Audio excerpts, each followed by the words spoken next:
Here's a list of 5 things I plan to do with my baby in the future to help with his cognitive and physical development.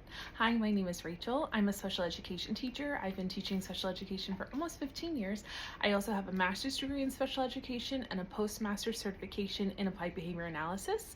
I'm also a first-time mom, so these are 5 things that I plan to do with my baby in the future to help with his cognitive and physical development. First thing I plan to do is involve him in day-to-day tasks. So what I mean by that is if I'm cooking something, let him help me cook. If I'm doing laundry, let him help me laundry from the washer to the dryer, gather the towels, whatever way he can help. I remember when I was a kid, my mom would have us fold all of the washcloths because that was something we could easily do and help her with and feel involved in the task.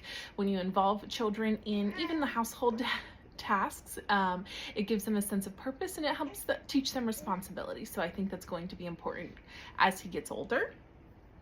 The next thing is toy cycle. So what ends up happening is that people get so many toys for their kids, or they get toys as gifts, and then it's actually really overwhelming, and it's harder for children to play creatively and imaginatively when they have an overabundance of toys. Boredom actually helps children develop their play skills better than giving them as many toys as you possibly can.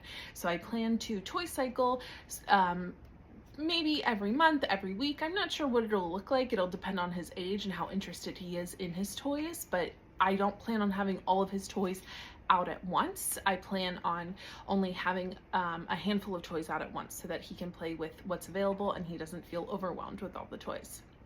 The next thing is encourage independent play.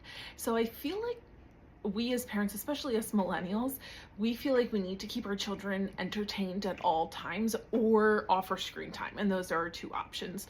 That will not be how my house runs. Of course, we'll do screen time. I'm not against screen time. That's not what I mean. But I want my child to learn how to play independently so that I can go cook dinner, for instance, or so that I can go take a shower or do whatever I need to do so that I can, keep the house running and do all of the other things while he is keeping himself busy. I think, we teach play skills and then we pull back and then we let them explore their toys and their environment in an independent way. I also would encourage cooperative play, but I think independent play is really important.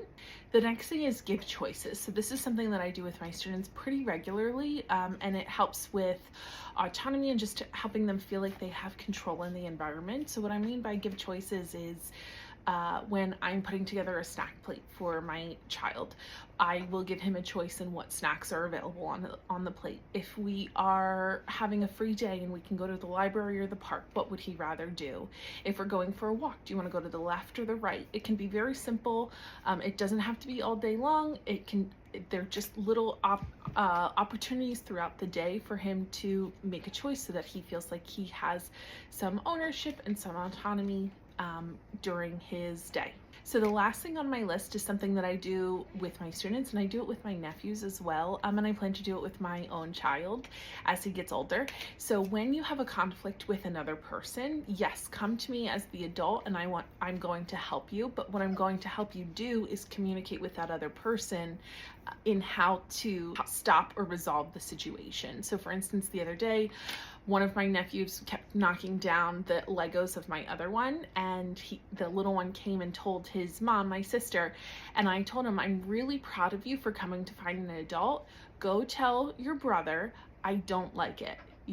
I want to teach my child how to stand up for himself in an appropriate and respectful way, and how to find an adult when they need to, but most importantly, communicating back with that other person so that they know how to resolve conflict without being physical or without using means that would get them in trouble.